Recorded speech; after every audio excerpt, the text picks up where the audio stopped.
Good afternoon, everyone, all around this beautiful world. Laszlo Montgomery with you, as always, with another Chinese Sayings podcast episode.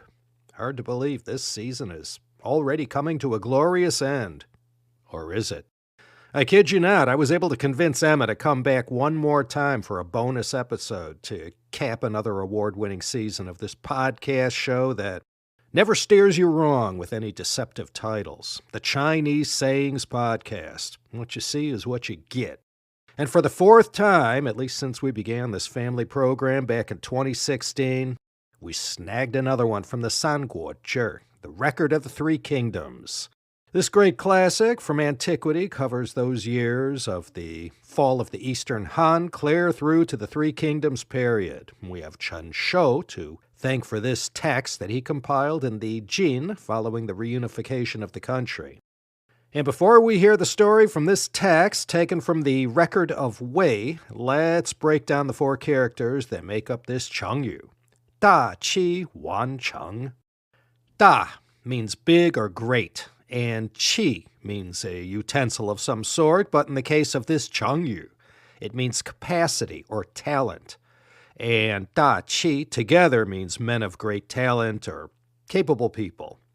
Wan means late, and Cheng means accomplish or succeed or to become or turn into.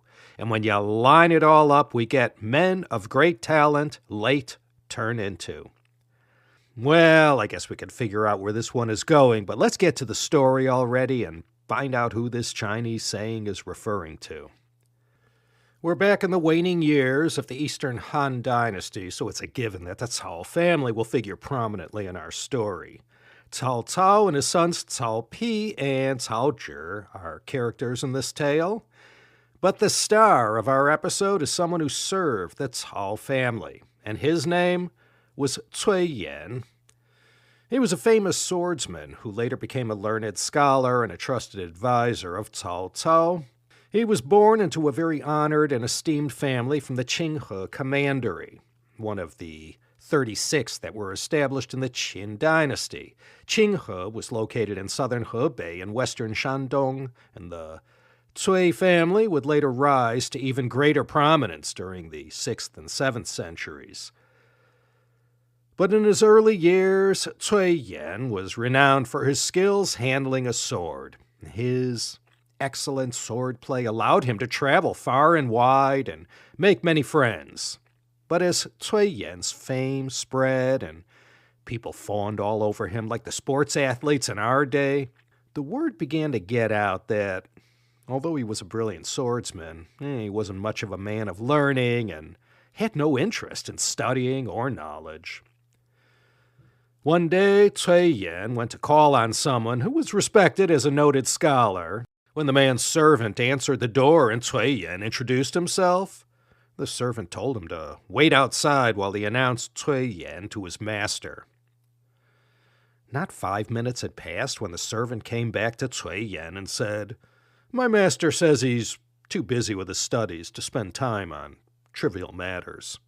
Upon hearing this, Cui Yan was deeply ashamed and downright humiliated. He understood this message to mean that even though he was a well-known swordsman, the scholar thought there was nothing to gain by inviting him into his study for a conversation. Beyond his handiness with a sword, he was someone of little substance and had no knowledge of the world. After swallowing this bitter pill, Cui Yan secretly resolved that from then on, he would study as hard as he could until he became someone renowned both for his scholarship and his swordplay. And true to his resolve, Cui Yan spent years studying until he too became noted for his knowledge, wisdom, and strategy. So famous and renowned did he become, he was hired as one of the advisors to the famous warlord Cao Cao, who had rose to become the de facto head of the Han Dynasty. In Cao Cao's military base, Yecheng, in today's southern Hebei province near present-day Handan, Cui Yan quickly rose through the ranks and became one of Cao Cao's favorite strategists. Indeed, Cao Cao valued Cui Yan's opinion so much that the day came when he asked Cui Yan which of his sons he should make heir to his considerable territories. Cao Cao had already been granted the title of a vassal king by Han Emperor Xian and ruled the autonomous kingdom of Wei, which was nominally still under the Han dynasty. Cui Yan gave this advice to Cao Cao. Sir, I know you wish to make your youngest son, Cao Zhi, heir to your position. But since ancient times, there has been a Confucian tradition of giving precedence to eldest sons. If you break this tradition, your court ministers will be surprised and unsettled. And even worse than that, your eldest son, Cao Pi, may begin to have mutinous thoughts. Thus, you will have planted the seeds of your own dynasty's destruction. I beg you to turn your eyes upon history. Has it ever ended well when a father passed over an elder brother for a younger one? Cao Cao was extremely pleased with this advice. This was because he knew that Cui Yan was speaking in an unbiased manner and strictly following the Confucian tradition. He was related to Cao Zhi through his mother. Yet despite this, Cui Yan had still recommended Cao Pi for succession over Cao Zhi.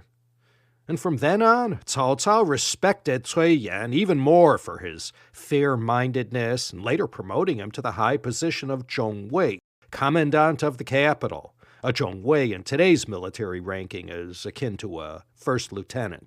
Cui Yan had a young kinsman named Cui Lin.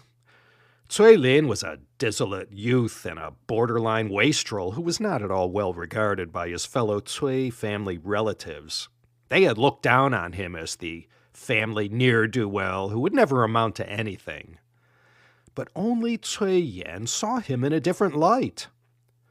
After Cui Yan had risen to such great heights in Cao Cao's Wei kingdom, becoming a powerful and well-respected military advisor, he remembered his own younger days when he had done nothing except roam around practicing with his sword. It had taken him a while to shake off his past and work hard to attain a modicum of greatness in the government. And he therefore said to anyone who would listen, the greater the latent potential someone has, the longer it will take for this potential to manifest itself.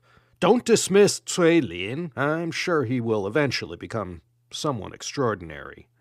Here, Cui Yan uttered our featured Chengyu for this episode when he mentioned that Cui Lin was a clear case of Dà Qì Wǎn Chéng, that, contrary to what his Cui relatives thought, Cui Lin would later in life become someone of importance and value to the state. And true to Cui Yan's prediction, indeed, Cui Lin did eventually become a high-ranking official, faithfully serving the kingdom of Cao Wei in a number of important positions until the end of his days. So his family didn't think much of his prospects, but Cui Yan, looking at his own life experience, knew that his young relative Cui Lin was a case of Dà Qì Wǎn Chéng, and that his great talent would one day later on manifest itself. That's the way it is sometimes. Dà Qì Wǎn Chéng. Some of us don't really reveal their greatness or peak in their careers till much later in life. He didn't work in the government, but Ray Kroc was a case of Dà Qì Wǎn Chéng. He didn't turn McDonald's into the fast food empire it became until he was well into his 50s. And you could say the same thing about Colonel Harlan Sanders of KFC. Nelson Mandela, Winston Churchill, Angela Merkel, they too were examples of Dà Qì Wǎn Chéng. They didn't shine on the world stage until well into their 50s. So this is a good Chengyu to keep handy whenever you want to describe someone who, maybe in their younger days, didn't amount to much, but who one day would achieve greatness in whatever it was they sought out to do. And this could be in politics, sports, commerce, science and engineering, or anything, even literary endeavors.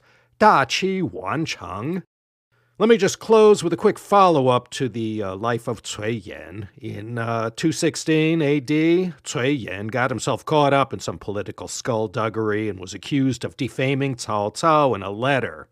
Though innocent of these charges, he ended up being stripped of his high-ranking position and tossed into prison where he was forced to commit suicide.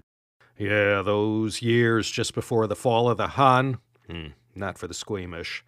And on that note, we're going to close out another fine season of Chengyus. Let me once again give a shout out to Emma over in Beijing. She got everything done that needed to get done and kept that Chengyu Yanjiu Zhongxin running like a Qing Dynasty mechanical Zimingzhong clock.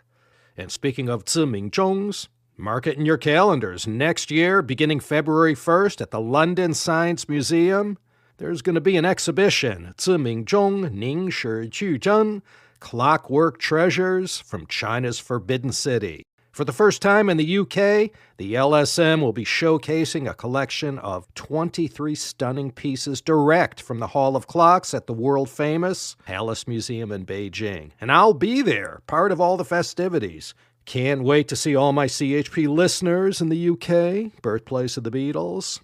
Okay, thanks for putting up with me for another season. Remember to come back again and be treated to another special bonus episode featuring our very own Emma, the jewel in the crown of the Chinese Sayings podcast empire. Thanks for listening, and I'll see you again next time in Season 10 for another satisfying lineup of Chengyus at the Chinese Sayings podcast.